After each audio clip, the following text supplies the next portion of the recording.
আসসালামু আলাইকুম। হ্যালো বন্ধুরা, সবাই কেমন আছেন? আশা করি ভালো আছেন।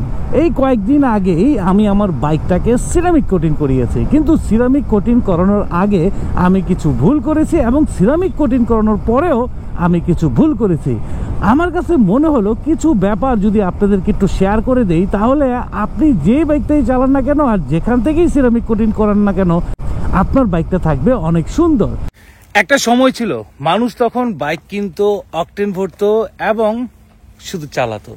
যত দিন যাচ্ছে মানুষের রুচি কিন্তু বৃদ্ধি পাচ্ছে। মানুষ এখন তার বাইকটাকে নিয়ে অনেক বেশি ভাবে, অনেক বেশি চিন্তা করে। এখন মোটামুটি কম বেশি অনেকেই কিন্তু জানে ইঞ্জিন অয়েলের গ্রেড কি, প্রপার মেনটেন্যান্স কিভাবে করতে হয়, 3000 কিলোমিটার পর পর সার্ভিসের প্রয়োজনীয়তা এবং সেই সাথে বাইকের সৌন্দর্য। আমি এই ইয়ামাহা R15M যখন ক্রয় করেছি তখন সিরামিক কোটিং করব করে করা হচ্ছিল না, কিন্তু যখন করেছি অলরেডি আমার বাইক 8000+ কিলোমিটার চলে ফেলেছে। যেহেতু একটা বাইক চলেছে, যদিও আল্লাহর রহমতে কোনো অ্যাক্সিডেন্ট হয়নি, কিন্তু এই বাইকটা তো কিছু না কিছু স্ক্র্যাচ পড়েছে। আমি যদি প্রথম দিকেই সিরামিক কোটিং করতে পারতাম বা করে ফেলতাম, তাহলে কিন্তু এই প্রবলেমগুলো থাকতো না। বাইকটা কিন্তু অনেক জোসভাবে একটা প্রোটেকশন পেয়ে যেত। সিরামিক কেন করায়? সিরামিক কোটিং করে এর মূল কারণ হচ্ছে বাইকটাকে একটা প্রোটেকশন দেওয়া, যেটা কিনা অনেকে পলি মাধ্যমে করে, কিন্তু পলি করাটা ঠিক না, কারণ পলিতে কালারটা জ্বলে যাওয়ার সম্ভাবনা অনেক বেশি থাকে। সেই জায়গাটায় সিরামিক কোটিং একটু ব্যয়বহুল হলেও কালারটাকে ঠিকই প্রোটেকশন করে এবং যার কারণে কালারটা সহজে নষ্ট হয় না। যেহেতু আমি সিরামিক কোটিং দেরি করে ফেলেছি, সেই ক্ষেত্রে আমার অনেক কিছুই একটু ক্ষতি হয়েছে। তো আপনাদের কাছে মেন নোট যেটা, বাইকটা কিনেই সিরামিক কোটিংটা করে ফেলবেন, তাহলে আমার মতো ক্ষতি হবে না। তো দেখাই আপনাদের কি ক্ষতিগুলো আমি করেছি। যেহেতু আমি ট্যুর করি, ট্রাভেল করি, আমাকে পিছনে প্রচুর পরিমাণে ব্যাগ বাঁধতে হয় এবং বাইকে বসা অবস্থায় নামার সময় প্রায় সময় ঘষা লাগে, যার কারণে এই জায়গাটায় দেখেন রংটা উঠে গেছে এবং ঠিক পিছনেও এই যে ছোট ছোট জায়গাগুলো আছে, এখানেও কিন্তু রং উঠে যায়। বাইকটা কিনেই যদি সিরামিক কোটিং করে ফেলতাম, তাহলে হয়তোবা আরো পরে এই জায়গার কালারটা উঠতো। এখন যেমন 8500 কিলোমিটার, তখন হয়তোবা দেখা গেছে যে 20000 কিলোমিটার পরে এই জায়গার রংটা উঠতো। এবং সেই সাথে আরেকটা জায়গা দেখাই, দেখেন আমার ট্যাঙ্কের ফ্রন্ট পার্টটা দেখেন, এই জায়গাটায় আমি বসি। হ্যাঁ, যেহেতু ইয়ামাহা R15 ভার্সন 4 একটু কার্ভ বেশি, যেখানে একটু সামনের দিকে ঝুঁকে আসা যায়, একটু কমফোর্ট পাওয়া যায়, সেই কারণে দেখা গেছে যে আমি সামনে ঝুঁকে বসার কারণে এইখানে অনেক সময় আমার বেল্টের ঘষা কিংবা ব্যাগের ঘষা লেগে দেখেন এই জায়গাগুলো একটু স্টিকারগুলোর রং উঠে গেছে এবং এইখানে দেখেন বেশ ঘোলাটে হয়ে গেছে। এবং আমি যখন সিরামিক কোটিং করি, সিরামিক কোটিং করার পরও এই জায়গাটা আমি একটা মিস্টেক করে ফেলেছি। মিস্টেকটা কি? খুবই সিম্পল, ট্যাঙ্ক প্যাড। আমি যদি এখানে একটা ট্যাঙ্ক প্যাড লাগিয়ে ফেলতাম, তাহলে হয়তোবা এই জায়গাটা এতটা এমন হতো না, আরো সুন্দর হতো এবং স্কেচ অনেকাংশেই মুক্তি পেত। দেখেন, একটা বাইক যখন আমরা কিনি, তখন কিন্তু বাইকের অরিজিনাল যে ডিজাইন, অরিজিনাল যে লুকস, সেটাই কিন্তু বেশি ভালো লাগে।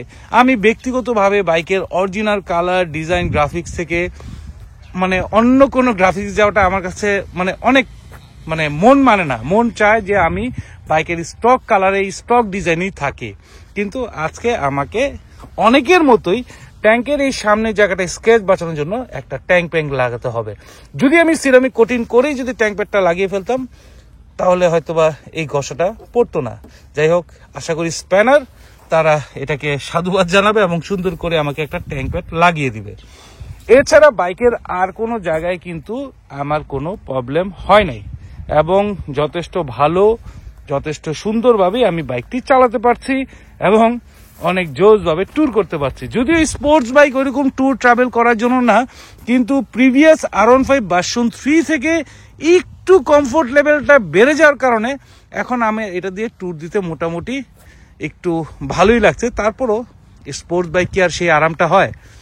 ট্যুর করার জন্য ট্রাভেল বাইক হলেই বা কমিউটার টাইপ বাইক হলেই সবচেয়ে ভালো হয়, কিন্তু R15 এর এই সৌন্দর্যটা রেখে যেতে খারাপ লাগে। আমি মোটামুটি একটা স্পোর্টস বাইক যখন নেই, মোটামুটি 2-3 বছর চালাই। এর আগে প্রিভিয়াস যে স্পোর্টস বাইক GSX-R, এর আগে আরো যে সকল বাইকগুলো ছিল, মোটামুটি একটা বাইক আমি 2 বছর বা 3 বছর মতো চালিয়েছি। তো এটারও ইচ্ছা আছে বেশ কিছুদিন চালানোর, তো আমাকে বাইকটি চালাতে হলে, বাইকটি ইউজ করতে হলে অবশ্যই প্রোটেকশন দিতে হবে, বাইকটিকে সুন্দর করে রাখতে হবে। কয়েকদিন আগেও একটা ব্লগে আপনাদেরকে শেয়ার করেছি যত্নে রত্ন মিলে। আপনি কোন বাইকটা চালাচ্ছেন এটা কোনো বিষয় না, সেটা সিসি কত সেটাও কোনো বিষয় না। বিষয় হচ্ছে যে আপনি আপনার বাইকের যত্ন কতটুকু করছেন। আপনি যত বেশি আপনার বাইকের যত্ন করবেন তত বেশি আপনার বাইকটা ভালো থাকবে। আমি সবসময় ব্লগে আপনাদেরকে যত্নের ব্যাপারটাই উৎসাহিত করার চেষ্টা করি। এখন আমার কাছে R15M আছে, হয়তোবা সামনে অন্য কোনো বাইক থাকবে, এর আগে অন্য ব্র্যান্ডের বাইক ছিল, কিন্তু ঘুরে ফিরে একই কথাই কিন্তু বলি, যত্নে রত্ন মিলে। অবশেষে রামপুরা মেলাদিয়া যে রোডটা রয়েছে, যেই জায়গাটা সবচেয়ে বাজে অবস্থা ছিল, সেই জায়গার কাজ ধরা শুরু হয়েছে। ইনশাল্লাহ খুব শীঘ্রই আমরা অনেক জোজ স্মুথ রাস্তা পাবো। আরে থ্যাংক ইউ ভাই, থ্যাংক ইউ। অনেক দিন কষ্ট করেছি, আজকেও কষ্ট করছি ধুলা। ইনশাল্লাহ খুব শীঘ্রই আর কষ্ট করতে হবে না। বাংলাদেশ সড়ক জনপদ যারা এই রোডে সংস্কার কাজ করছেন, আপনাদেরকে ধন্যবাদ জানাই। অনেক কষ্ট করেছি ভাই, মানে যখনই আমি এই রাস্তা দিয়ে আসতাম তখনই আমার হাত পা সব ব্যথা হয়ে যেত যদি এই R15 থাকতো। আর আমার কার নিয়ে আসলো, আমাকে আস্তে ধীরে এই রাস্তা দিয়ে যেত, এবং এই ভাঙাগুলোর কারণে এই জায়গাটা প্রচণ্ড জ্যাম হয়ে থাকতো। এখন আল্লাহর রহমতে আশা করছি খুব শীঘ্রই এই জায়গার মানুষজন, দোকানপাট সবাই স্বস্তি পাবে। দেখেন ধুলাবালিতে প্রত্যেকটা দোকানের অবস্থা খারাপ, কেউ ঠিক মতো বিজনেসও করতে পারতেছিল না এই ভাঙাচুরা ধুলাবালির কারণে। চলে আসছি রাইডার ডিএনএতে। অনেক কিছু থাকলেও আজকে আমার প্রয়োজন হচ্ছে ট্যাঙ্ক প্যাড। তো এখানে নানা ধরনের ট্যাঙ্ক প্যাড দেখা যাচ্ছে এবং নানা বাইকের। তো আমার লাগবে ইয়ামাহা R15M এর। এই নীরব, এখানে তো ইউনিভার্সালও কিছু মডেল আছে না? আচ্ছা দেখি, এই একটা, এটা হালকা লালের মধ্যে, কিন্তু আমার মনে হয় আমার বাইকের সাথে ব্লুটা খুব ভালো মানাবে। অনেক ধরনের ডিজাইন, অনেক রকম। এই যে পেয়ে গেছি, এই হচ্ছে ইয়ামাহা R15 মনস্টার।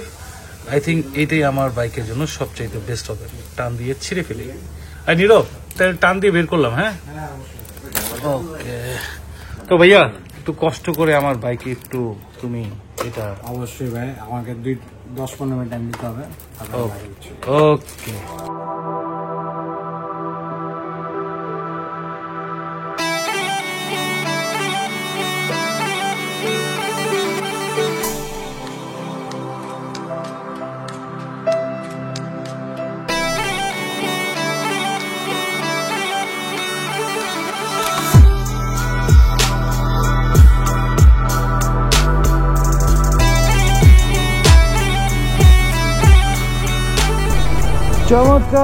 চমৎকার হয়ে গেল আমার বাইকটা, এবং এখন এই ট্যাঙ্ক প্যাডের কারণে আগের থেকে বেশি প্রোটেকশন পাবো। তবে একটা জিনিস কিন্তু অনেক দিন ধরে আমার লাগানো হচ্ছে না, সেটা হচ্ছে যে আমার যে মনিটরটা আছে, LCD monitor, TFT monitor, digital console, এটা কিন্তু এখন সেই নতুনের পলিটার লাগিয়ে রেখেছে।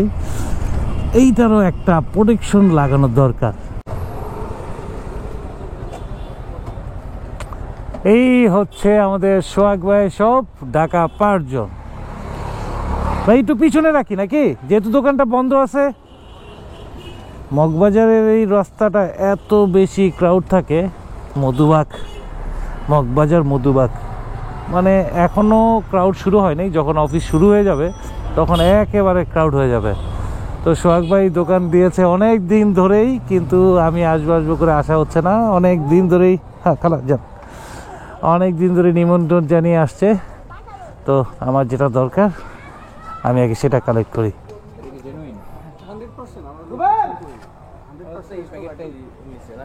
ভাই কোথায় আমার, এই যে সেই R15M, এটাই তো না? BS7। ওকে, আপনি এটা ইনস্টল করে দিয়েন। ওকে, গুড।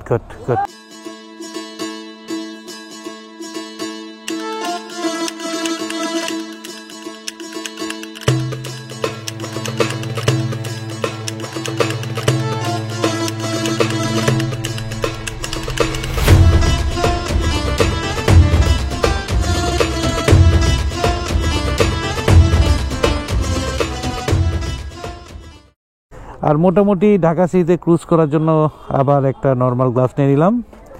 শোক ভাই, এটা প্রাইস কত?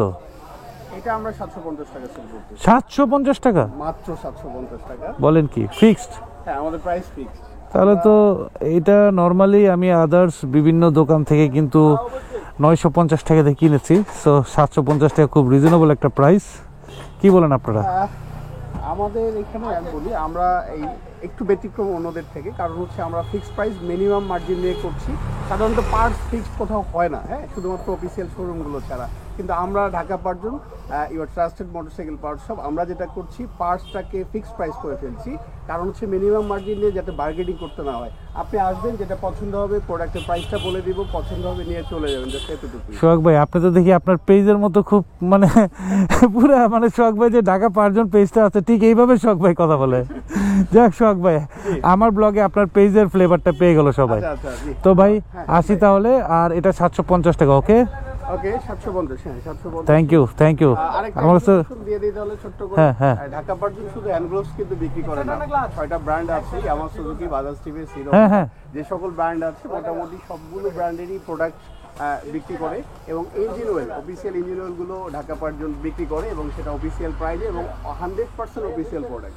ভাই আপনি এভাবে কাস্টমারের ব্লগে নিজের ব্র্যান্ডিং করতে পারেন না ভাই। ভাই প্রমোশন হয়ে যাচ্ছে, ভাই প্রমোশন হয়ে যাচ্ছে। ওকে সোহাগ ভাই, আল্লাহ হাফেজ। আল্লাহ হাফেজ।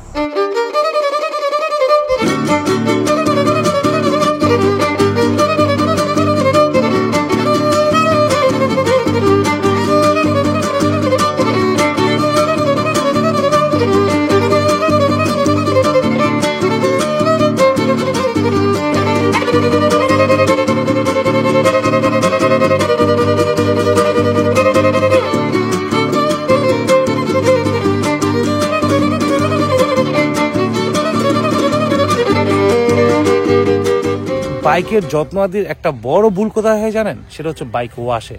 বাইক কিন্তু বিভিন্ন জায়গায় বিভিন্নভাবে ওয়াশ করা হয়। এখন কিছু ব্যাপার আপনাদেরকে একটু খেয়াল রাখতে হবে, বাইক কি দিয়ে ওয়াশ করা হচ্ছে। যদি সেটা বাইক ওয়াশ শ্যাম্পু দিয়ে করা হয়, ওকে ফাইন। যদি জেল দিয়ে করা হয়, ওকে ফাইন। যদি ফোম দিয়ে করা হয়, ওকে ফাইন। কিন্তু যদি সার্ফ এক্সেল দিয়ে করা হয় তাহলে কিন্তু অনেক ক্ষতি। বাইকের পেইন্টেরও অনেক ক্ষতি হয়, আবার সেই সাথে বাইকের চেসিসেরও অনেক ক্ষতি হয়। ডিটারজেন্ট জিনিসগুলো কি, এটা আসলে হাইলি লবণাক্ত কিছু ম্যাটেরিয়ালস থাকে যেটা কিনা লোহাকে জং পড়তে সহায়তা করে, এবং সেই সাথে একটি বাইকের যে কালার বা কোটিং বা প্রোটেকশন যা থাকে সেগুলো কিন্তু ড্যামেজ করে ফেলে। একটা পর্যায়ে বাইকের কালারটা কিন্তু জ্বলে যায়। যার কারণে আমি চিন্তা করেছিলাম যে আজকে বাইকটা ওয়াশ করব, ওয়াশ করেই আপনাদেরকে বলবো।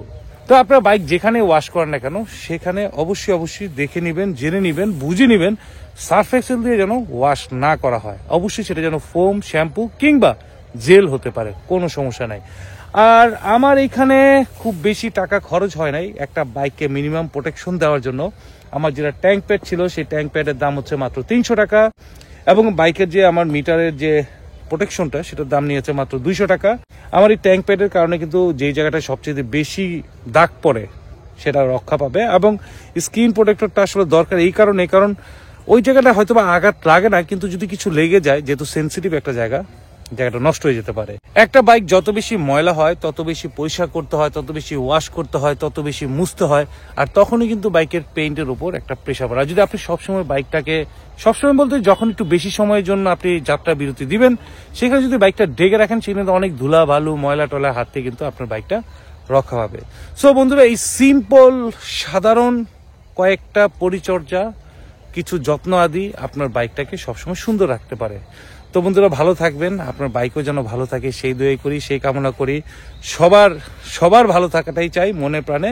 আর এভাবেই আমি ছোট ছোট টিপস আকারে কিছু ব্লগ আপনাদের মাঝে শেয়ার করব। আই হোপ আপনারা উপকৃত হবেন। আর এখানে আজকে ব্লগটি শেষ করছি। এখনো যারা আমার চ্যানেলকে সাবস্ক্রাইব করেনি এখনই সাবস্ক্রাইব করুন এবং পাশে থাকা বেল বাটনটি প্রেস করুন। সবাইকে হৃদয়ের অন্তঃস্থল থেকে জানাই স্যালুট।